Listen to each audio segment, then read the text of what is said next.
जय Hind students, welcome to gangs of toppers. आज का वीडियो काफ़ी इंटरेस्टिंग होने वाला बच्चों।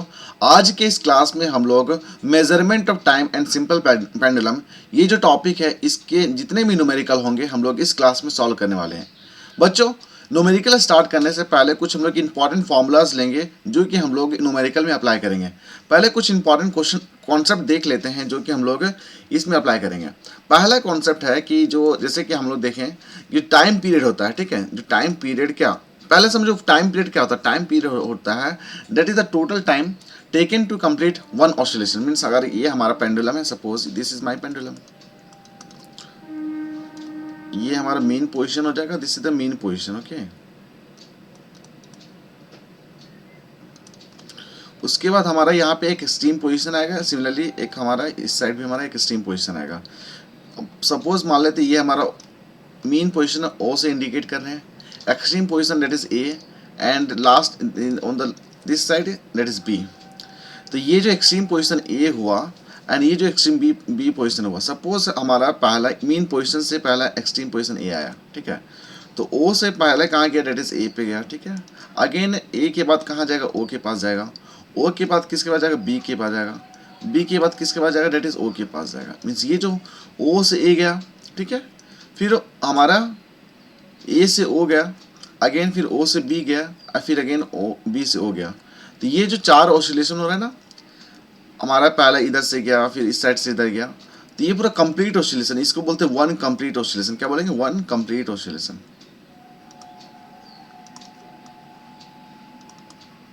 ठीक है। अब देखो ये पूरा एक कंप्लीट ऑसिलेशन लेने में कितना समय लग रहा है, एक कंप्लीट ऑसिलेशन लेने में कितना समय लग रहा है, इसी को बोलते हैं हम लोग टाइम पीरियड, ओके। तो अगर डेफिनेशन करने अगर पूछ दिया तो एग्जाम में क्या लिखोगे बाबू, बोलोगे the time taken to complete one oscillation is called the time period, okay. तो टाइम पीरियड के बारे में समझ गए। तो इस हम लोग न्यूमेरिकल जो सॉल्व कर रहे हैं इस चैप्टर में, उसमें क्या होता है, जो टाइम पीरियड का पहला सबसे इंपॉर्टेंट कॉन्सेप्ट आता है कि time period is directly proportional to what. तो हम लोग यहाँ पे देखेंगे time period is directly proportional to root under L. क्या मीन्स लेंथ पे डिपेंड करता है, दे आर डायरेक्टली प्रोपोर्शनल। अगर हम लोग यहाँ पे length of the strings increase कर देते हैं, ठीक है, अगर हम लोग यहाँ पे length of the string increase कर रहे हैं तो यहाँ पे क्या होगा, द टाइम पीरियड हमारा क्या हो जाएगा, इंक्रीज हो जाएगा। मीन्स लेंथ अगर इंक्रीज हुआ तो टाइम पीरियड इंक्रीज होगा। सिमिलरली अगर हम देखें एक और कॉन्सेप्ट आता है कि time period is inversely proportional to 1/√g, ठीक है। मीन्स यहाँ पे ग्रेविटेशनल पुल जो हमारा एक्सेलरेशन ड्यू टू ग्रेविटी है उस पर भी डिपेंड करता है हमारा टाइम पीरियड।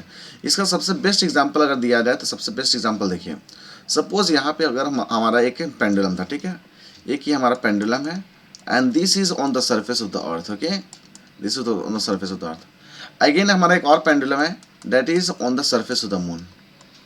तो बच्चों आपको जैसे पता है कि एक्सेलरेशन ड्यू टू ग्रेविटी, अर्थ के पास हमारा जो जी का वैल्यू होता है डेट इज हमारा कितना, डेट इज 9.8 मीटर पर सेकेंड स्क्वायर बोलते हैं इसको।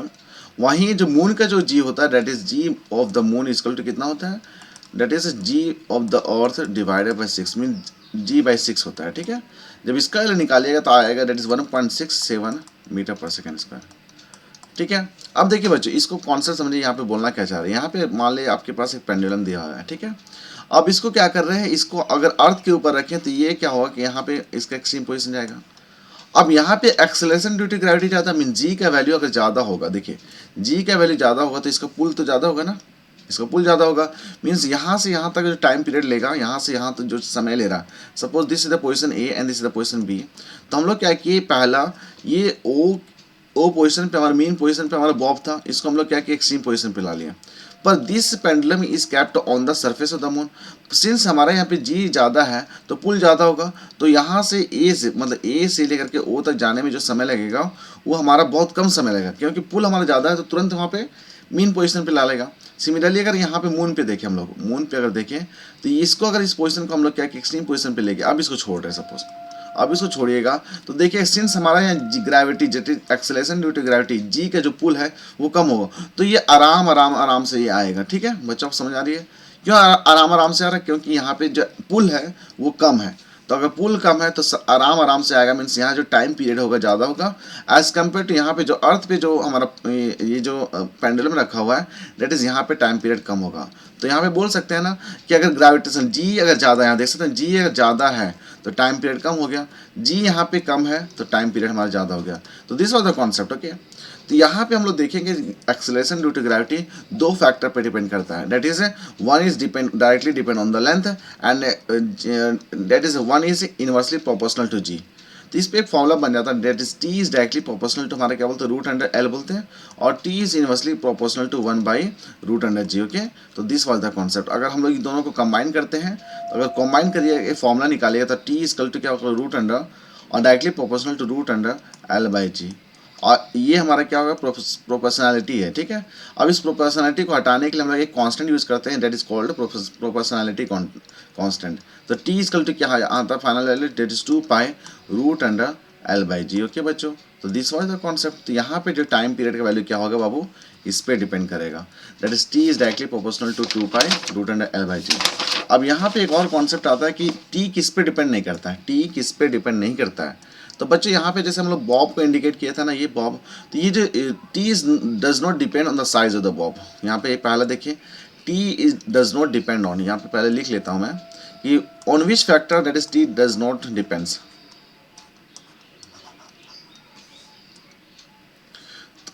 टी डज नॉट डिपेंड, ठीक है। तो पहला हम लोग यहाँ पे लिखेंगे that is T does not depends on the shape of the Bob, shape of the, okay. तो T does not depend on the, अगर जैसे यहाँ पे क्या था सर, हमारी ये स्क्वायर था, यहाँ पे हमारा रेक्टेंगुलर के फॉर्म में बॉब डालिएगा तो कोई फर्क नहीं पड़ेगा। अगर यहाँ पे स्क्वायर के फॉर्म में अगर बॉब डालिएगा तो that is it is not going to affect the time period. Okay, दूसरा हो गया that is T does not depend on the mass of the bob, T does not depend on the mass of the bob. Okay, अगर यहाँ पे अगर 5 kilo का अगर यहाँ पे डाल दीजिए या 25 ग्राम का डाल दीजिए, that is T is not going to change. Okay, and the last one, that is third one, is that T does not depend on the material, T does not depend on the material। Okay, तो ये आपको याद रखना पड़ेगा कि on which factor T depends. तो याद रखना होगा T is directly proportional to length and T is inversely proportional to g, और T does not depends, that is shape of the bob, mass of the bob and material of the bob. These are the 3 factors on which T does not depends. Okay, चलो बच्चे, तो हम लोग यहाँ क्या किए, पूरा कॉन्सेप्ट समझ आ गया। हम लोग क्या करेंगे, अब स्टार्ट करेंगे न्यूमेरिकल। तो न्यूमेरिकल प्रॉब्लम काफ़ी इजी प्रॉब्लम है। यहाँ पे पहला बोल रहा है कि a simple pendulum consist of 40 oscillation in 1 minute. Okay, तो यहाँ पे बात हो रही है व्हाट इज फ्रीक्वेंसी। तो फ्रीक्वेंसी का मतलब होता है कि देखिए, फ्रीक्वेंसी का मतलब होता है ना कि 1 सेकंड में, यहाँ देखिए 1 सेकंड में कितना बार ऑसिलेट किया। देखिए फ्रीक्वेंसी का मतलब क्या होता है, 1 सेकंड में कितना बार ऑसिलेट किया। ओके, ऑसिलेट किया। तो यहाँ पे ऑसिलेशन मीन्स 1 सेकंड में कितना बार ऑसिलेट किया। तो बच्चों यहाँ पे देख सकते हैं कि 1 मिनट में, यहाँ पे ध्यान से देखिएगा, 1 मिनट में कितना बार ऑसिलेट कर रहा है जी, 40 बार ऑसिलेट कर रहा है।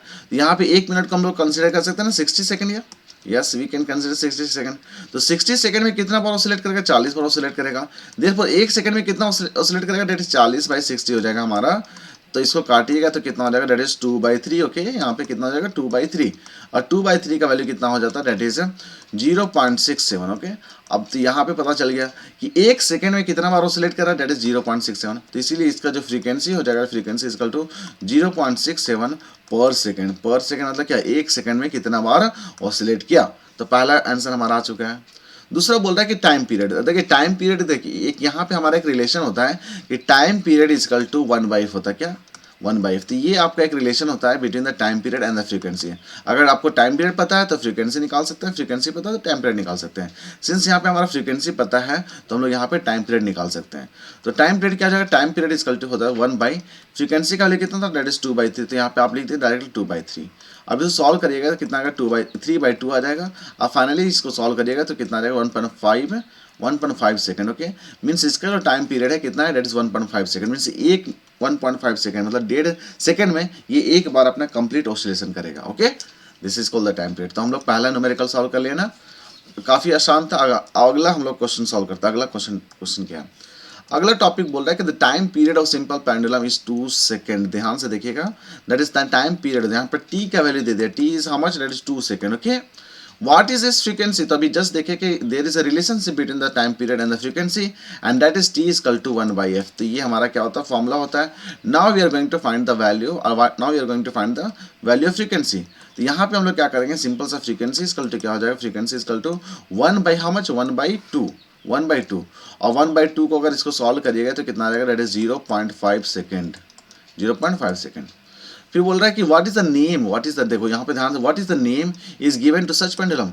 देखो बच्चे, कॉन्सेप्ट होता है कि अगर मान लो एक कॉन्सेप्ट आता है सेकंड पेंडुलम का, क्या होता है सेकंड पेंडुलम का।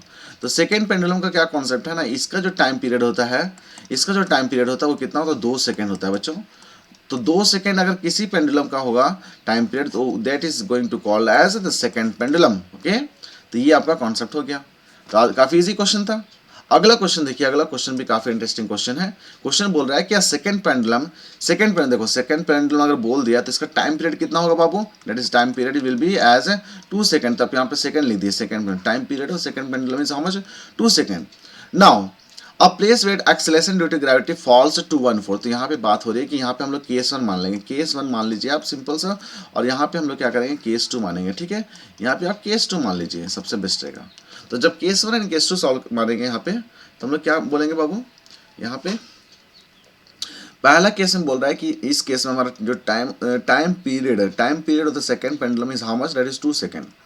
अब ये जो हमारा जो पेंडुलम रखा हुआ है, ये हमारा समझो कि अर्थ सरफेस पे रखा हुआ है। ये जो पेंडुलम हमारा रखा हुआ है कहाँ पे रखा हुआ, अर्थ सरफेस रखा हुआ है। ठीक है, इसको अर्थ सरफेस पे रख देते हैं। अब क्या किया है, गया है यहाँ पे जो एक्सेलरेशन ड्यू टू ग्रेविटी कितना होगा, जी होगा, पर ये इसका प्लेस को चेंज कर दिया गया। ये ऐसा जगह रखा गया है जहाँ पे जिसका जी का वैल्यू क्या होता है, जी बाई कितना हो जाता है, 4 हो जाता है। ओके बच्चों, यहाँ तक कोई दिक्कत नहीं होना चाहिए कि हमारा यहाँ पे क्या हुआ, पहला केस में हमारा ये जो पेंडुलम हमारा सिंपल सेकंड पेंडुलम है वो अर्थ सरफेस पे रखा गया, और यहाँ पे एक्सेलरेशन ड्यू टू ग्रेविटी का जी का वैल्यू है कुछ। अब क्या सेकंड केस में हमारा ये पेंडुलम अगेन क्या किया, यहाँ पे रख दिया, और यहाँ पे जी का वैल्यू कितना हो रहा है, जी/4 हो रहा है। ठीक है, अब बोल रहा है कि how is the time period, देखो क्वेश्चन बोल रहा है कि how is the time period of the pendulum affected if it's all. ठीक है, गिव रीजन। तो यहाँ पे देखो ऑलरेडी हमारे पास एक फॉर्मूला पता है ना कि यहाँ पे क्या हो रहा है, यही पेंडुलम, ये जो पेंडुलम यहाँ पे जो बना है, यही पेंडुलम को शिफ्ट किया गया ना। तो यहाँ पे लेंथ जो होगा पेंडुलम का, और यहाँ पे जो लेंथ होगा पेंडुलम का, they are going to same ना। बस यहाँ पे ये चेंज किया गया कि यहाँ इस पहला केस में हमारा जी का वैल्यू जी है, whereas in the second case we have the g value of जी/4। तो यहाँ पे सिमिलरली हम लोग यहाँ पे टाइम पीरियड का वैल्यू निकालिए सीधा सीधा। और यहाँ पे बोल सकते हैं ना, टाइम का फॉर्मूला होता है, टाइम पीरियड इक्वल टू कितना होता है, दैट्स 2π√L/g। ये हमारा क्या होता है, फॉर्मूला होता है, ये हमारा बेसिक फॉर्मूला होता है। बस इसको हम लोग अप्लाई करने वाले हैं। तो केस 1 के हिसाब से हम लोग क्या करेंगे, that is time period of the second pendulum is how much, that is 2π√L/g, ये हमारा हो जाएगा ना। अब वही अगर सेकंड केस में हम लोग तो पता नहीं है तो मान लेते हैं इसको कुछ एक्स्ट्रा केस मान लेते हैं, that is time period in other place. तो अदर प्लेस का पी मान लेते हैं। ठीक है, तो इसका जो वैल्यू आता है दैट इज 2π√, कितना है, दैट इज एल। तो हमारा फिक्स होगा, क्यों कि यही पेंडुलम को हमारा यही यहाँ पे भेज दिया गया। और जी का वैल्यू कितना होगा बाबू, जी का वैल्यू कितना, जी/4 हो जाएगा। जब इसको सॉल्व करिएगा तो जी ये हमारा ये 4 है, से ऊपर चल जाएगा ना। जब 4 ऊपर जाएगा दैट इज 2π कितना, 2π√4L/g। ओके, अब हम लोग यहाँ पे क्या करेंगे बाबू, यहाँ पे हम लोग सिंपल सा क्या करने वाले, ये जो यहाँ पे 4 दिख रहा है, इस 4 को हम लोग बाहर कर लेंगे। तो यहाँ पे सिमिलरली टीपी क्या हो जाएगा, that is TP equal to हो जाएगा हमारा, टीपी इक्वल टू 4 अगर जब बाहर निकाले 2 टाइम्स ऑफ 2π√L/g। अब देखिए बच्चों, यहाँ पे जो आप देख सकते हैं, ये जो इसका जो वैल्यू, ये वाला जो वैल्यू है, that is equal to TS, that is equal to TS ना। तो यहाँ पे निकाल सकते हैं, दैट इज 2 × टीएस हो जाएगा। और हम लोग time period of the second pendulum हम लोग को पता है कितना 2 होता है, तो 2 × 2 हो जाएगा, दैट इज 4 सेकेंड हो जाएगा। ओके, तो यहाँ पे देख सकते हैं बच्चों कि यहाँ पे क्या फ़र्क हुआ। पहला केस में जहाँ पे 2 सेकेंड ले रहा था, वहीं पे जाकर अगर जी/4 हो जाता है तो यहाँ पे टाइम पीरियड क्या होता है, इंक्रीज हो जाता है, टाइम पीरियड इंक्रीज होता है, and that is how much, 4 second. Okay, काफ़ी अच्छा क्वेश्चन था, इस तरह का क्वेश्चन आता है एग्जाम में। देखिए अगला क्वेश्चन क्या बोल रहा है, अगला क्वेश्चन बोल रहा है कि find the length of the second pendulum at a place where the g value is इतना। देखो ये अच्छा क्वेश्चन है। तो यहाँ पे सिंपल से आपको पता है कि time period equal to how much, कितना, time period equal to 2π√L/g, ये आपका कॉन्सेप्ट होता है। अब यहाँ पे क्या बोल दिया है ना, जी का वैल्यू ऑलरेडी आपको दे दिया है, जी का वैल्यू ऑलरेडी दे दिया है, तो जी का value is how much, that is 10 metre पर सेकेंड स्क्वायर।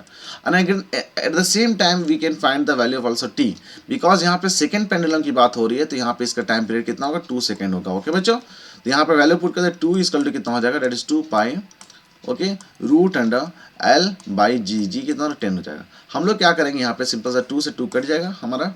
अब फर्दर हम लोग क्या करेंगे, दैट इज इसको सॉल्व कर लेते हैं। इसको सॉल्व करिएगा तो हम लोग स्क्वायरिंग ऑन बोथ साइड, तो ये 1 इक्वल टू कितना हो जाएगा, pi into root under L by 10। Okay, अब इसको हम लोग क्या करेंगे, सॉल्व कर लेते हैं। जब इसको सॉल्व करिएगा तो हमारा स्क्वायरिंग ऑन बोथ साइड करिएगा, तो यहाँ पे आ जाएगा 1 equal to pi square, okay, into कितना हो जाएगा जी, एल डिवाइडेड बाई 10 हो जाएगा। ओके, अब सिंस हमारा किसका वैल्यू निकालना था, दैट इज एल का वैल्यू निकालना था, एल इक्वल टू कितना हो जाएगा, that is 10 divided by pi square. Okay, अब यहाँ पे देख सकते हैं बच्चों, यहाँ पे 10 डिवाइडेड बाई 3 इंटू 1 4 हो जाएगा, इंटू 3 इंटू 1 4 हो जाएगा। जब इसको सॉल्व करिएगा ना, तो इसका आंसर लमसम में आ जाता है हमारा, दैट इज 1.0142 मीटर हो जाएगा। ओके बच्चों, तो यहाँ पे बोल सकते हैं कि यहाँ पे इसका जो लेंथ होगा वो अप्रोक्स हमारा 1 मीटर के लमसम में आएगा। ओके बच्चों, चलिए इस तरह का क्वेश्चन बन जाएगा ना, बहुत बढ़िया।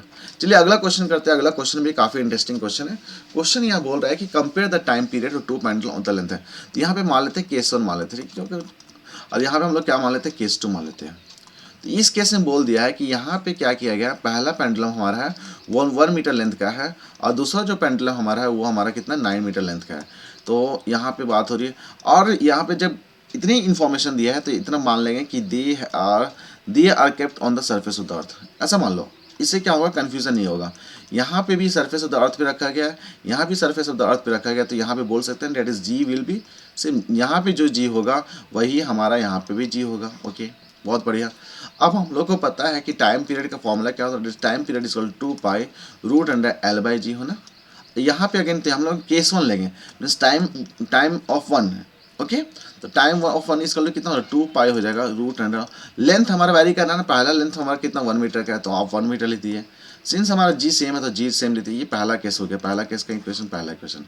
दूसरा केस 2 में हमारा क्या बनेगा, time period that is T2 लिखेंगे, that is T2 equal to 2 pi root under कितना है, दैट इज वैल्यू इसका 9 है, तो आप 9 यहाँ पे लिख दीजिएगा, ठीक है, डिवाइड बाई जी। अब इसको क्या करना है, इक्वेशन 1 और इक्वेशन 2 को हम लोग का क्या करना है, सिंपल सा डिवाइड कर देना। ओके, जब ऐसा कुछ डिवाइड करिएगा तो हमारे यहाँ क्या हो जाएगा, हम लोग यहाँ पे कैंसिल आउट कर सकते हैं, इसको कैंसिल आउट कर सकते हैं ना। अब यहाँ पे जी से जी भी कैंसिल हो जाएगा, तो हमारा यहाँ पे क्या हो जाएगा, that is T1 by T2 equal to कितना हो जाएगा जी, T1 by T2 equal to how much, यहाँ पे 1 रूट अंडर 1 कितना 1 ही हो जाएगा, और यहाँ पे रूट अंडर 9 कितना होगा 3 होगा। तो इसका कितना रेशियो होगा, दैट इज 1:3 में हमारा क्या हो जाएगा, टाइम पीरियड वैरी करेगा। ओके, मीन्स पहला केस में अगर मान लेते हैं कि पहला जो पेंडुलम था उस केस में अगर 1 सेकेंड लेता है, तो दूसरा जो पेंडुलम होगा जिसका लेंथ बड़ा है उसका कितना सेकंड लेने वाला है, 3 सेकंड लेने वाला है। तो यहाँ से भी देख सकते हैं कि जैसे जैसे हमारा लेंथ बढ़ता है वैसे वैसे हमारा क्या होता है, टाइम पीरियड ही बढ़ता है। ओके, चलिए अगला क्वेश्चन करते हैं। अगला क्वेश्चन भी काफ़ी इंटरेस्टिंग क्वेश्चन है बच्चों। क्वेश्चन बोल रहा है कि a pendulum completes 2 oscillations in 5 second. बच्चों ध्यान देखिएगा, तो यहाँ पे बात हो रही है कि ये दो जो ऑसिलेशन है, दो ऑसिलेशन को कितना सेकंड में कंप्लीट कर रहा है, that is they are going to complete in 5 second. चलिए ठीक है, तो यहाँ पे अगर हम लोग टाइम पीरियड की बात करते हैं तो एक ऑसिलेशन कंप्लीट करने में कितना समय लगाता है, that is called time period. तो यहाँ पे बोल सकते हैं कि एक ऑसिलेशन कंप्लीट कराने में कितना समय लगाता है जी, तो एक ऑसिलेशन कंप्लीट कराने में 5/2 हो जाएगा, and that is how much, that is 5/2 equal to 2.5 second हो जाएगा। ओके बच्चों, काफ़ी अच्छा क्वेश्चन था। अगला क्वेश्चन बोल रहा है कि if value of g is how much, that is इतना है, तो फाइंड द लेंथ।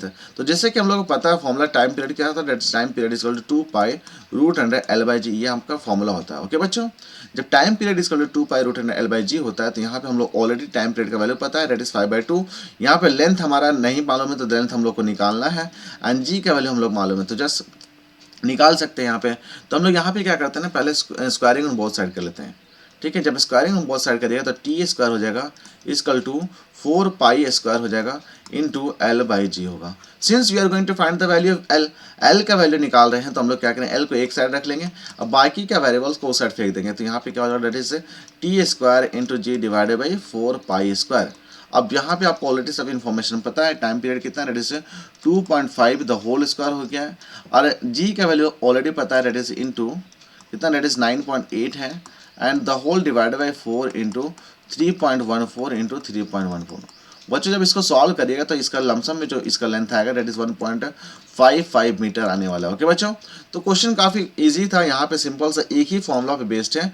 देख सकते हैं बच्चों हम लोग एक ही फॉर्मूला को यूज़ करते हुए पूरा न्यूमेरिकल को सॉल्व कर पा रहे हैं। ओके, चलिए अगला क्वेश्चन देखते हैं। अगला क्वेश्चन भी काफी इंटरेस्टिंग क्वेश्चन है। क्वेश्चन बोल रहा है the time period of two pendulum at a place are in the ratio that is 2:1, what will the ratio of the length है। तो ये अच्छा क्वेश्चन है।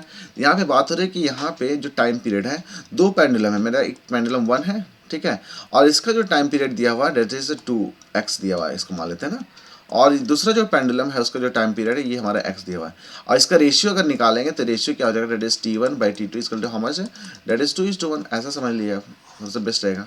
अगेन अब बात हो रही है यहाँ पे कि find the ratio of the length है, तो यहाँ पे T1 का वैल्यू हम लोग क्या लिखेंगे, दैट इज 2π√L/g लिखेंगे ना। यहाँ पे अगर मान लेते हैं, यहाँ पे देखिए यहाँ पे एक वर्ड लिखा गया एट अ प्लेस मतलब सिमिलर, मतलब यहाँ पे जो प्लेस एक ही जगह पे रखा गया है, एट अ प्लेस मतलब दो पेंडुलम के एक साथ रखा गया है, ठीक है, पर यहाँ पे दो पेंडुलम के एक साथ रखा गया है, तो यहाँ पे बोल सकते हैं कि जी का जो वैल्यू होगा बाबू, यहाँ पे जी का वैल्यू होगा, और अगेन दूसरा जो हमारा दूसरा केस में जो जी का वैल्यू होगा, दे are going to be equal ना, तो 2π√L/g, यहाँ पे क्या हो रहा है, लेंथ हमारा वैरी कर रहा है, तो L1 मान लेते हैं, यहाँ पे L2 मान लेते हैं, और जी हमारा क्यों सेम हुआ, क्या कि ये जो दोनों पेंडुलम है they are going to kept at a single place, तो यहाँ पे जी का वैल्यू हमारा सेम हो गया ना। अब हम लोग सिंस हम लोग को रेशियो निकालना है लेंथ का, तो हम लोग यहाँ पे बोल सकते हैं इसका वैल्यू तो पता है हमारा, इसका वैल्यू पता है हमारा, हम लोग क्या करेंगे, इसको इक्वेशन नंबर 1 मान लेंगे, इसको अगेन इक्वेशन नंबर 2 मान लेंगे, ओके, और इसको डिवाइड करने वाले हैं।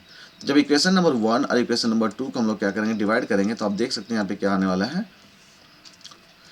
तो T1 इक्वल टू कितना हो जाएगा, that is 2π√L1 divided by g हो जाएगा, and the whole divided by T2 equal to 2π√L2/g हो जाएगा। ओके, तो यहाँ पे देख सकते हैं 2π से 2π कैंसिल हो गया, और T1/T2 का वैल्यू ऑलरेडी हम लोग को पता है कितना, दैट इज 2/1 है ना, तो यहाँ पे फाइनली जी से जी हमारा कैंसिल हो जाएगा, तो यहाँ पे बोल सकते हैं दैट इज 2/1 इक्वल टू, यहाँ पे देते हैं √L1/L2। ओके, अब सिंस हम लोग को रेशियो फाइंड आउट करना है कि what is the ratio of L1/L2, तो स्क्वायरिंग ऑन बोथ साइड करिएगा तो कितना आएगा, 4:1 आ जाएगा, कितना आएगा, 4:1। ओके, तो हम लोग यहाँ पे देख सकते हैं हमारा आंसर कितना आ गया, 4:1। ओके बच्चों आप देख सकते हैं सेशन अगर आपको अच्छा लग रहा है तो प्लीज़ चैनल को सब्सक्राइब करना ना भूलें, और अपने दोस्तों के साथ शेयर करें। Thank you.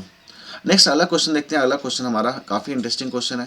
क्वेश्चन बोल रहा है कि इट टेक्स 0.2 सेकंड, कितना, it takes 0.2 second for the pendulum bob to move from one mean position to one and.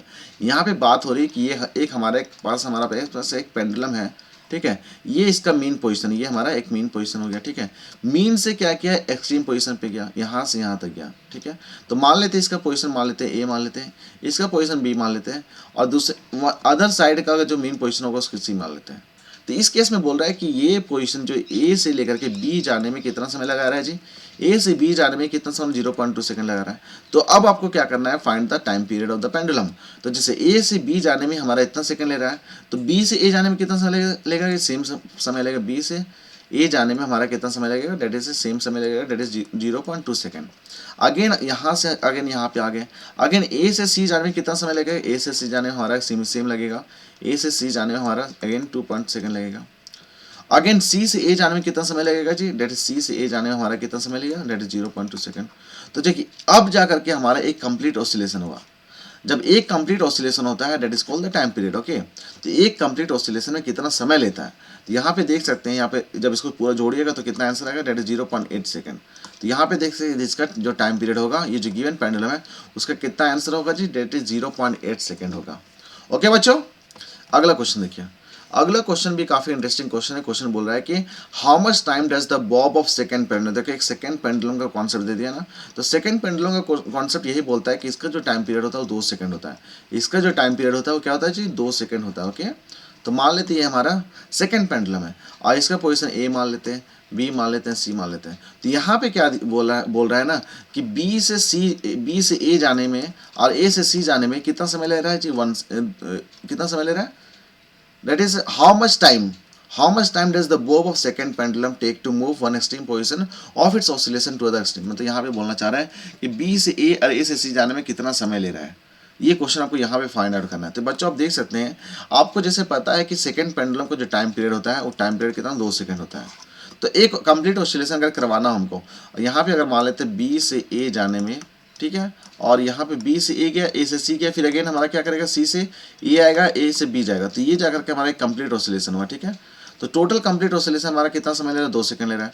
तो एक हमारा एक बार ऑसिलेट करना है, एक बार यहाँ से यहाँ ऑसिलेट करवाना, तो कितना समय लगेगा, डेट इज हाफ, मतलब 2 का हाफ करिएगा तो 1 सेकेंड हो जाएगा। तो बच्चों इस तरह का क्वेश्चन एग्जाम में आता है। बच्चों सेशन आपको कैसा लगा प्लीज़ कमेंट सेक्शन में कमेंट करिएगा। अगर सेशन आपको अच्छा लग रहा है प्लीज़ सेशन को चैनल को सब्सक्राइब करिए, सेशन को लाइक करिए और अपने दोस्तों के साथ शेयर करिए। थैंक यू दोस्तों, फिलहाल इस सेशन में इतना ही है। Thank you and thank you very much for discussion.